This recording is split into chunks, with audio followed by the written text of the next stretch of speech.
Good day to everybody who is watching this video. This video is on the congestion control in data networks and internets. So what is congestion? Before getting into congestion control, let us learn what is congestion. So congestion is nothing but a traffic jam on a road. So your vehicles gets congested, and so you'll not be able to move. The same thing happens on an internet scenario or a network scenario where a large number of packets try to pass through the network and they get jammed up so that nobody is allowed to move. So in that case it is called as a congestion. So let me first tell you what is actually congestion. So congestion in a network is the scenario that the number of packets in the network is very high compared to the performance or the capability of the network. So the number of packets that can traverse through the network is very high compared to the capability of the network. Say for example, if the network can support only 10 packets and if there are 20 packets on the network, then we can say that a congestion has occurred. And in that case, no one packet is allowed to move and everything gets jammed up and we get into a state of congestion.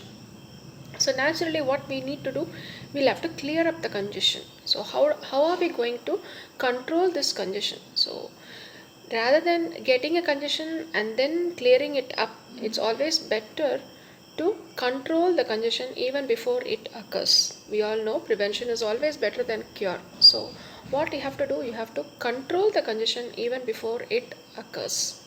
So how it can be controlled? So what you can do is you can keep the number of packets on the network below its actual capability. So if the capability of the network is 20 packets, you can keep the number below 20, say 15 packets. So the packets can traverse through the network very easily. So the best strategy is to keep up the number of packets level to be very less than the actual capability of the network. So this will avoid the congestion. So now coming into the effects of congestion, what will happen when a congestion occurs? Actually happens. We all know what actually happens. Actually, the network works on a queue. It is based on queues. That is, the packets will be teamed up in queues, and every packet will be served on its place in the queue. So if the arrival rate is going to be very much greater than the transmission rate, then a congestion occurs. So what will happen? The queue size will also grow. So people keep on arriving and the service rate is very low.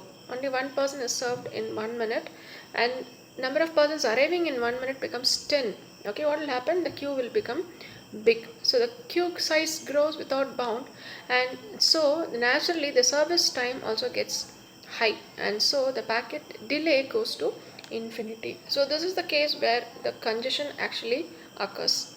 So when the congestion reaches its saturation, two strategies are followed. So what we can do is you can stop the queue. You can stop people adding to the queue. So in a network, what you will do, you'll discard any incoming packet if there is no buffer. If there are no place to for the persons to come and stand, then what you will do, you'll not allow the persons to come and join the queue.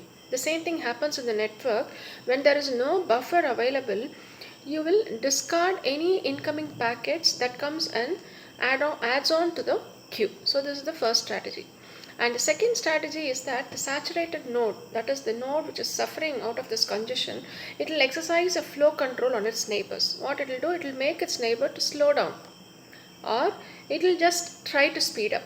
So it will either speed up or it will make its neighbors to slow down. So it exercises a flow control on its neighbors. So these are the two strategies that we follow in congestion control. So what are the various techniques that we follow to implement this congestion control? We say that at saturation we are following some strategies, but actually what is the what is the technique it's going to follow? What are the technique that will control the congestion? You have lot of techniques available. Some of the techniques are listed down in this picture. Let me zoom it up so that it will be clear for you. You can see a source and a destination over here, and there is a network and there is a congestion. The cloud shaped thing shows you the congestion. Okay, it says that the packets are all jammed up and the packets are not able to move through the network. In that case, what you will do, you can follow any one of the techniques that is listed in the figure. So the lot of techniques are listed. I'll just tell you the name of the techniques which are available for controlling this congestion. One is the back pressure, the second one is choke packet, the third one is implicit signaling, and the fourth one is explicit signaling. Let me show you here back pressure. What happens whenever you get into a congestion, the particular node which is getting congested, it puts on the pressure to the previous node, and that node on its previous node, it goes on and it reaches the source, saying the source to slow down. So this is called as back pressure. I am telling my predecessor to slow down, and my predecessor will tell its predecessor to slow down, and it goes on and reaches the source, and the source will naturally get slowed down. This is called back pressure. So let us look into the technique here in detail. So now the destination will send a request to the source to reduce rate by passing on the message to its predecessor. Okay, so and this is called as back pressure. Okay, it is like a fluid flowing down a pipe, and the end of the pipe is closed. So I am not ready to receive anything. So what will happen? Whatever I stop will go back. So I am the destination. I will not receive anything from you because I am congested. So what will happen? The matter or the packet will go back to my neighbor, and my neighbor in turn will send it off again to his neighbor, and it goes on and it reaches the source, and the source will now know that there is a congestion, and it will naturally slow down. So this is one way of controlling the congestion, which is called as the back pressure technique. Okay, so let us move on to the next thing. So the next one is called as the choke packet. So what is choke packet? So choke packet is a thing where the congested node or the destination will send a message to the source. Okay, so it will send a message to the source directly, requesting it to slow down. Okay, it will ask the source to reduce the rate at which it is sending the packets to the traffic. So this is the second technique where the congested node or the destination is going to send explicitly a packet to the source, asking it to reduce its rate of transmission. So this is called as a choke packet technique. In the previous case, what happens?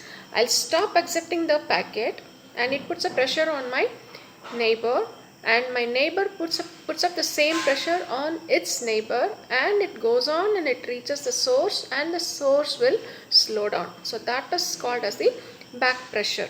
In case of choke packet, what happens? I am going to send a message directly to my source, asking it to reduce the rate of transmission. So this is called as choke packet technique, and this is the second one.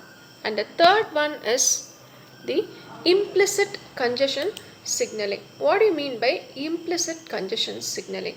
Implicit is the opposite of explicit. We all know that. What is implicit?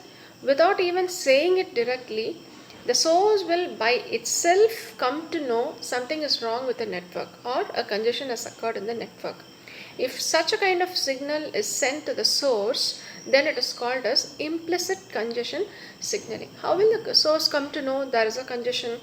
Maybe there is a delay in the transmission of packets. So now the source will know why it is getting delayed. I am sending a packet and I am not getting any response from the destination. Maybe the response that you get from the destination or the acknowledgement that you get from the destination gets delayed, and the source will by itself come to know that something is wrong in the network, a congestion has occurred, and it will slow down by itself. So this is called as implicit signaling.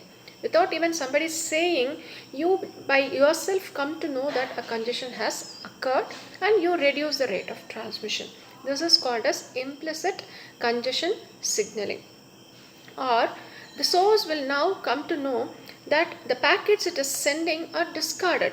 So nobody is accepting the packets that it is sending. It is not at all receiving any acknowledgements. So there might be a delay in acknowledgement. In that case also, the source will come to know that the congestion has occurred, or in some cases it might not receive the acknowledgement at all. In that case also, it will come to know that a congestion has occurred, and both the things are a signal of congestion, and this type of signals are called as implicit congestion signaling.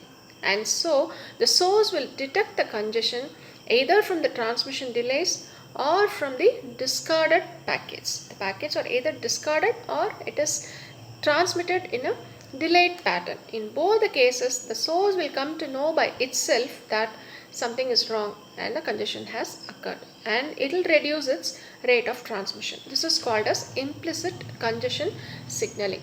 And the next case is called as the explicit congestion signaling. Explicit congestion has two directions. One is the backward, another one is the forward.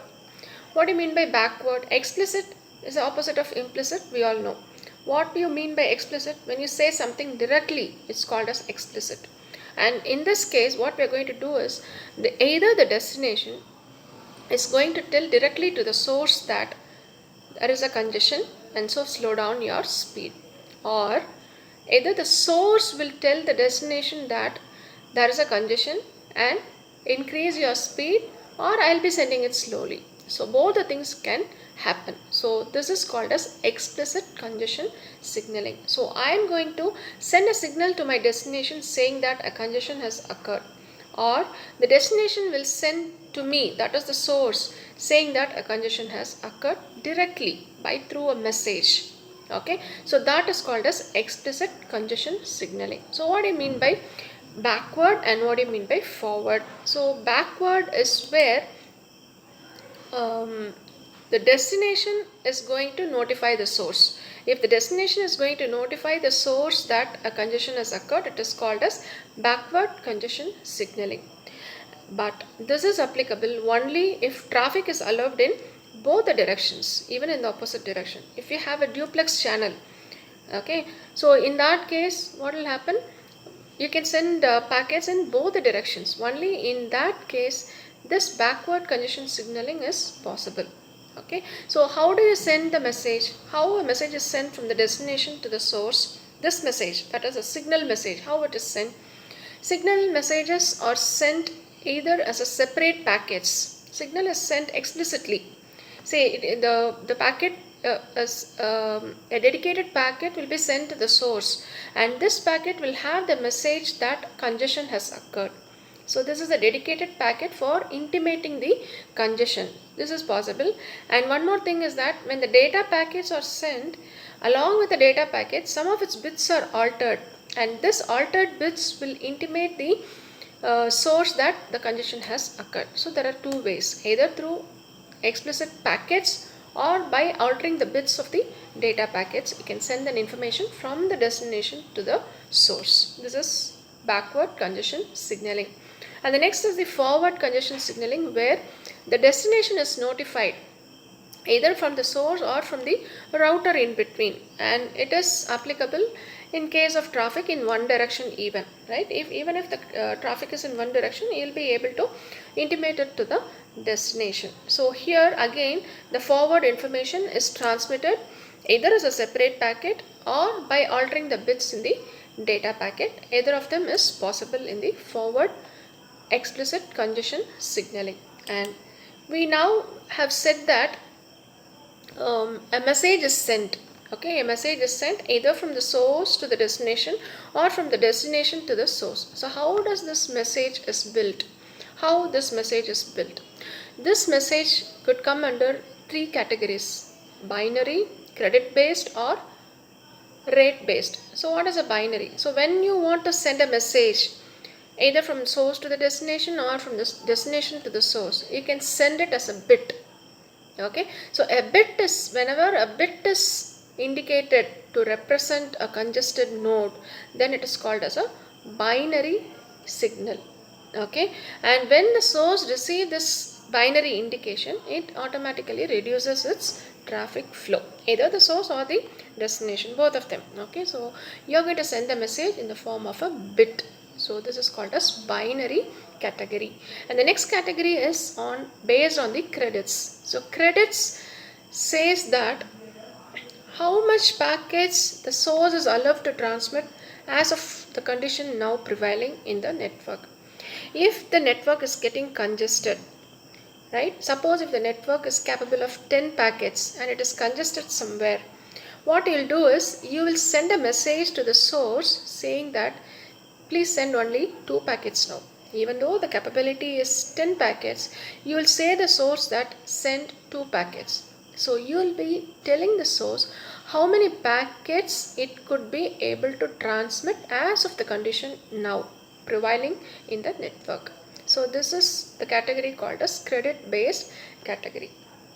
So now the source will be able to send only 2 packets and it has to wait until it has to wait until it gets additional credits. So this is credit based category. And next comes the rate based category. Here the message sent is the rate at which the source or destination can send its packets. So you can send at the rate of 10 packets per second or 10 packets per minute. So you are going to tell in the message explicitly that you should reduce your speed to this rate. So if that is the case, the category is called as rate based category. So explicit signaling, you are going to send explicitly a message from the source to the destination or from the destination to the source. How this message can be? The message could be a binary bit indicating the congested node, or it could be a credit based information which says how many packets the node will be able to transmit as of now, or it will be a rate based where the source or the destination will be told at what rate they can transfer the packets. So these are all the various techniques for controlling the congestion in the network. Thank you so much for listening to me, and this is Usha, Assistant Professor, Department of MCA from Fatima College, Madurai. Thank you for listening to me. Thank you.